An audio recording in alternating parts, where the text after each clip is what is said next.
So qabxii shanan kana guutummaas argeeffadha. Viidiyoo kana immoo like share godhaa.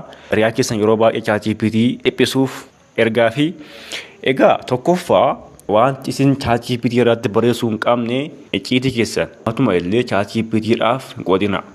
Okay, yeroo ammaa kanatti guys namoonni paaspoortii isaanii kanneen akka ATM kaardii paaspoortii kan mataa isaanii ChatGPTdhaaf qoodu. Akkasumallee gaafa Gmail isaanii login godhanii paaspoortiin dagatamne na barreessi jedhanii ChatGPT gaafatu jechuudha. Kun immoo guys balaa guddaadha. Icciitii keessan paaspoortii ATM kaardii keessanii baankii wajjin kan wal qabatu wanta namatti bu'uun barbaadne kamiyyuu ChatGPT gubbaatti barreessina. Okay, paaspoortii kan fedhayyuu haa ta'u kan mataa keessanii kan bilbila keessanii ChatGPTdhaaf hin qoodina. ChatGPT namoota biraatiif share gochuu danda'a waan ta'eef. Akkasumallee waraqaa dhuunfaa baay'ee barbaachisoo ta'an ChatGPT irra galchuun ChatGPT hin gaafatina. Mana murtii wajjin keessumaa wantoota mana murtii wajjin wal qabatan wantoota mootummaa faana wal qabatan ChatGPT irra galchuun hin gaafatina.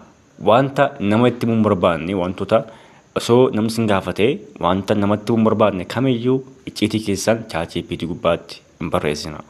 Lammaffaa irratti ChatGPT akka doktooraatti hin fayyadamina guys. Akka doktooraatti akka ogeessa fayyaatti ChatGPT hin fayyadamina. Namoonni baay'een yeroo ammaa kana gaafa lafa ta'e wayii dhukkubu waa'ee dhibee sanaa itti himuun qoricha naaf fayyadii jechuu jalqabaniiru guys. Kun balaa guddaadha. AI mallattoo dhukkubaa maal akka ta'e sitti himuu danda'a. Fakkeenyaaf mallattoo mataa dhukkubbii, mallattoo gara qinninnaa sitti himuu danda'a. Garuu inni doktora miti. Doktoriin tokko laaboraatoorii galchee fincaan maramaree bobbaakee maramareetu qoricha siif kenna miti. AI'n garuu kana hin godhu jechuudha. Gasiidhumaan qoricha siif kenna jechuudha. So kana please hin godhina. Okay, maqaa qorichaa beekuudhaaf like waan ta'e barachuudhaaf gaafadhaa malee qoricha inni akkasiniif ajajuuf AI hin gaafatina. Kuni balaa guddaadha waan ta'eef jechuudha. Sadaffaa gaaffii seeraan alaa ChatGPT hin gaafatina. Akkaawuntii keessan blog gochuu danda'a waan ta'eef ChatGPT'n akkaawuntii keessan blog gochuu danda'a. Tasumallee akkasiin AI fayyadamne gochuu danda'a jechuudha. Akkamittan ebelu reebaa, akkamittan ebelu haa gochuu danda'a, akkamittan ebelu ajjeesa kan jedhu ChatGPT'n gaafatina guys. Permanently akkaawuntii keessan blog gochuu danda'a. Dhaabbanni OpenAI jedhamu odeeffannoo poolisiidhaaf kennuu danda'a jechuudha. Okay, waa'ee keessan fakkeenyaaf ati nama reebuudhaaf, nama ajjeesuudhaaf ChatGPT gaafata yoo ta'e iddoo jirtan biyya keessan hin beeka waan ta'eef GPS fayyadamuudhaan biyya keessan hin beeka waan ta'eef poolisiidhaaf kennuu danda'a jechuudha. Tasuma iyyuu wantoota illegaal ta'anii ChatGPT hin gaafatina. Tokkoffaa akkaawuntii keessan permanently block godhaa.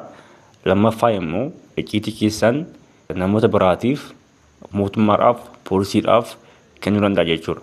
Arfaffaa murtee jireenyaa irratti ChatGPT hin gaafatina. Namoonni baay'een murtee jireenyaa murteessuudhaaf ChatGPT gaafatu. Fakkeenyaaf hojii koo dhiisuu itti fufu jedhanii namoonni baay'een ChatGPT gaafatu. Kun sirrii miti. Jaalallee koo irra adda ba'u immoo waliin itti fufu jedhanii ChatGPT gaafatu. Gaaffilee akkasii murtee jireenyaa ta'anii kamiyyuu AI hin gaafatina. AI waa'ee keessan hin beeku. AI'n amala keessan hin beeku. Okay, jaalallee kee irraa adda ba'uu fi dhiisuudhaaf AI'n akkamitti akka walitti dhuftan gidduu keessa waan jiru hin beeku jechuudha. So murtee jireenyaa murteessuudhaaf ChatGPT hin gaafatina. Hojii koo dhiisuu hin dhiisu osoo hojii kee dhiisuu hin jirre maal goota? Hin dhiistaa? That's a big problem guys. Murtee jireenyaa kamiyyuu murteessuudhaaf dhimma maatii, dhimma dhuunfaa kee, dhimma barumsa kee, dhimma hojii kee, relationshipii kee ChatGPT hin gaafatin. Shanaffaa fi dhumaa AI akka gorsaatti akka psychotherapytti AI fayyadamina guys. Akka gorsaatti sammuutti AI hin gargaaramina. Viidiyoo kanaaf qabxii 10 keessaa meeqa laattuu fi comment box irratti na beeksisaa. Horaa bulaa.